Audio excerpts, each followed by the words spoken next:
Hello and welcome back to another episode of Holton Talks. Today you're joined by myself, Aaron, and Jamie. You right, Joe? I'm good, man. How are you? Yep, not too bad, mate. Not too bad.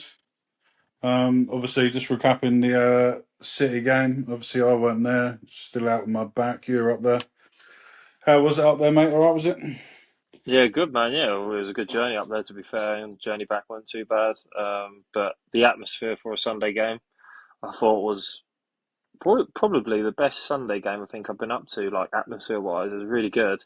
I don't know if you remember the when Unai first took. Was it Unai? Or was it under Gerrard? No, under Gerrard, I think it was, where Esri got a brace, I think, and we beat Leicester 2-0, 2-1. That was on a Sunday.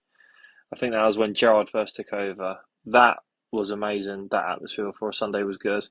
But I think this just beats it yesterday. It was really good. First 10 minutes was quite flat. We didn't obviously get on the ball a lot, but yeah, we just I thought we were really good first half. I thought we controlled it really well. We had more possession, double the amount of shots as them. But then obviously as we went into the lead, we naturally second half sat back a bit more. But yeah, atmosphere was really good. It was top. No, yeah, you didn't really hear it on the TV, to be fair, until probably the last 10 minutes. I don't know if that was obviously where the cameras were. Wasn't too sure, but yeah, you didn't really hear the atmosphere too much on the TV. Oh, yeah, it was loud there for a Sunday. It was loud. Yeah, I've seen a couple of podcasts, Villa podcasts since then, and they said it's for a Sunday, it was a good atmosphere. Yeah, Not even a Sunday, over the last few games, it's been one of the best atmospheres up there. So, yeah, no, it was good. It was a good game in general. I thought it weren't even like a cagey, boring game like most games are nowadays. Especially what you associate with Man City as well. It's very tactical based, and even Unai's football as well. Like it does get quite boring at times where you're just thinking like, God, like why would you keep moving it side to side? Just try something. But it was quite end to end. I thought it was a good game of football. yeah, I was actually going into the game actually quite confident, and even when I saw their team, and I thought, obviously, the midfield, they had Bernardo Silva, Foden, Mm, and that Reinders holding. I thought, bloody hell, that's not a great midfield because Foden and Silva are quite attacking.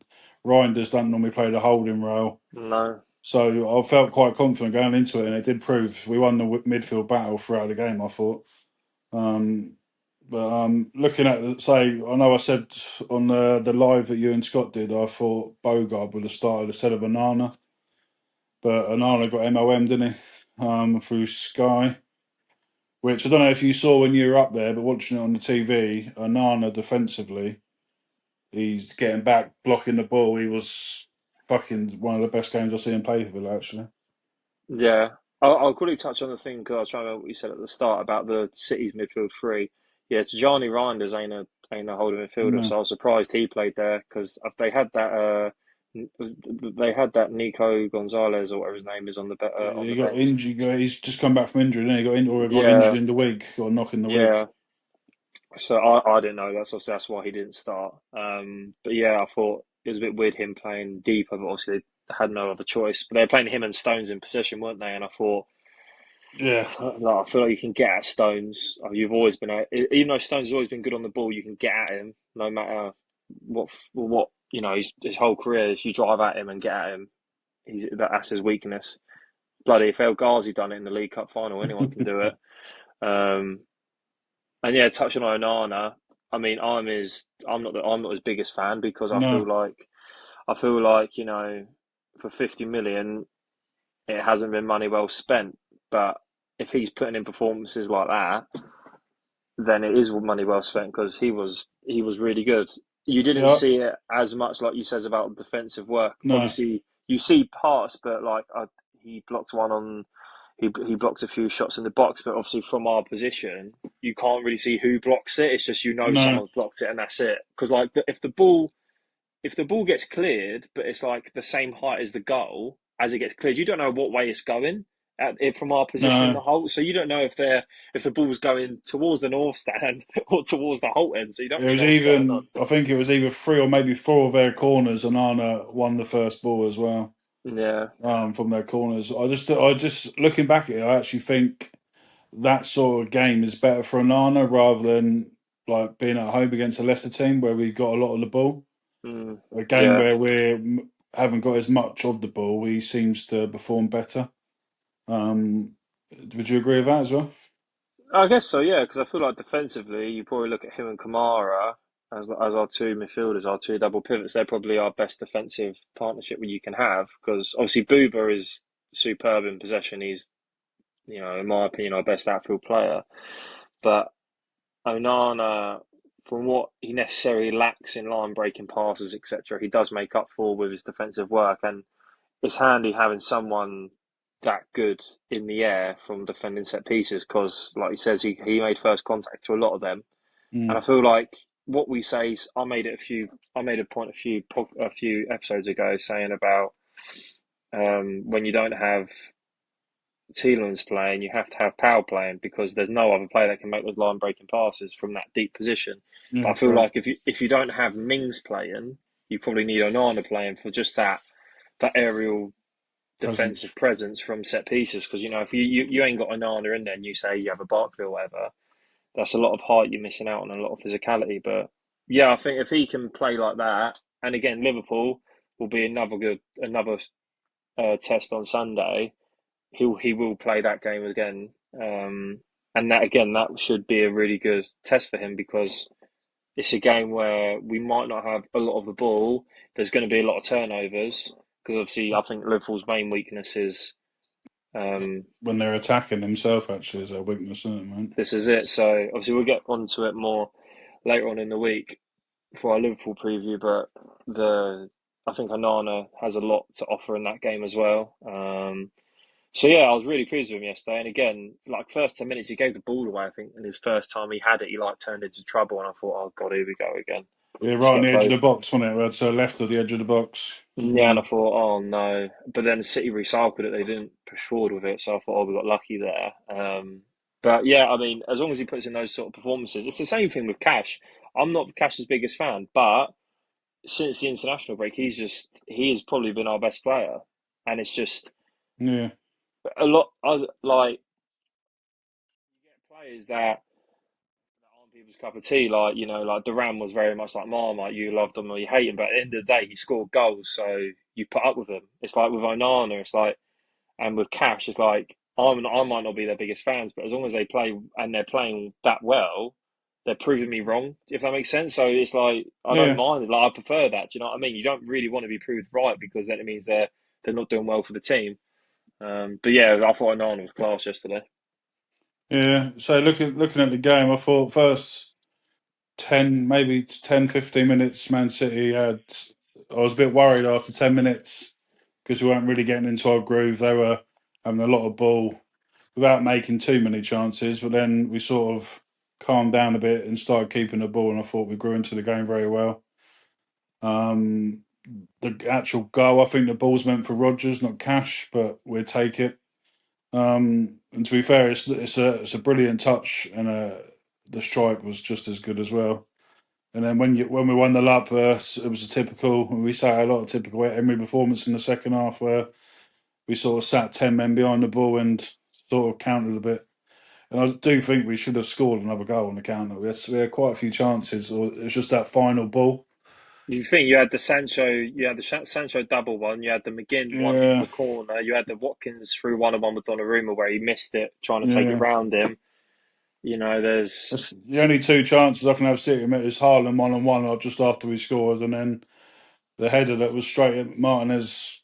It's the only two chances I can really think of what they've had. Obviously, Ryan has had one in the first 5 minutes that mm, went over the bar, but I don't know what it is. At City at home, that's three wins against them at home now in 3 years. So, and I did put on the group what Pep said. He was quite strong about us before the game, quite complimentary about Villa and mm, at Villa Park, which I thought was quite nice to hear from obviously a manager like him. yeah, I saw that. Yeah, Yeah, so on the whole, it's a good day. Standout performers to me, it's like you said, Cash. Konza was his typical self, 8 out of 10. I thought as well. mm. Torres, I thought he actually stepped up and played better than what he has been playing defensively as well. That I thought yeah, everybody was good. I thought everybody was good. I feel like more touching on the more negative side. I feel like Sancho's probably our worst player, but he was the worst of a really good bunch. And I feel Mm. like it's been highlighted a lot with the whole double substitution. But Emery done it to Rodgers. He's done it to Buendia this season as well. Well, It's I don't know if you saw. He said something after. He said that he wanted to give Sancho. I think he said 45 minutes. yeah, He said because he's not up to match fitness yet, and he said he got. I think he had 52 minutes. I think he was actually on the pitch for.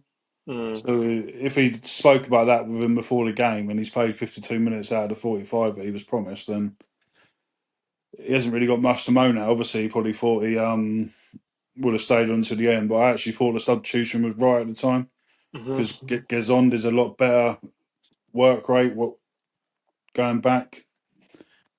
So I actually agreed with the substitution. The only one he can do is take off Rodgers for the Gezond, he'll but never take off he's Rodgers. never going to take off Rodgers. So, and I actually thought Barkley looks right when he come on as well.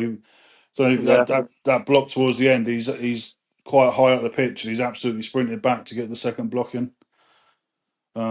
So overall, yeah, good performance. A shame Watkins didn't score. His overall play, I thought, was very well. His hold-up play yeah, against strong defenders, good defenders, I thought was very good. I just think he needs just like a simple tap in, even just to get him going again for this season. He's only got one goal, is he, in the Premier League this season? yeah. One goal so far. So hopefully that will come. I just think he needs just because his overall play is good still. Yeah. Oh God, yeah. It's just his obviously overall play. I thought he'd done the substitutions very well. What he did play. Buendia actually started quite well, I thought as well, and I didn't think he would start. I thought before he got injured, he was probably our best player. I thought he Yeah, was like his work rate on and off the ball. He was just the ball he played into, obviously whether it was meant for Rodgers or Cash, whatever. That ball was is still in a good area. Um, yeah, it's just I saw him in the warm up, and you know they do that shooting drill, don't they? yeah. And he had like three or four shots, and all of them went wide, and he kept like screaming, and you could hear the scream, and I thought, oh my God, this is gonna be he's carrying on from the penalty miss that still hasn't landed in Birmingham. I was like, oh my God, like he carried it over to today, and then he just started, and then he was just unbelievable. Yeah, so I mean, on the whole, very good. He did leave. I don't know if you saw the pictures. He left Yeah, in a crutches and a boot, didn't he? So, but I haven't heard anything today about that. Only news I've heard today is Matty Cash signed a new contract till 2029. this is it. Yeah, 29. I Um, saw Villa put a thing up today on their socials, and it's basically like a recap of his Villa career so far, and you realise just how long he's been with us. Like he came during COVID, and then like it showed like his first game against Sheffield United, and it showed his goal against Lille, the goal against Everton, which was his first goal when we played the first time Dean Smith mm, played like the back five. It was Leon Bailey's debut. We won Then 3-0. did he score two goals? Burnley away, was it Burnley away? Yeah, He yeah, scored two Burnley goals. away, yeah, and they showed his thing against Hibernian where he made his like European debut, and then obviously they showed the goal yesterday.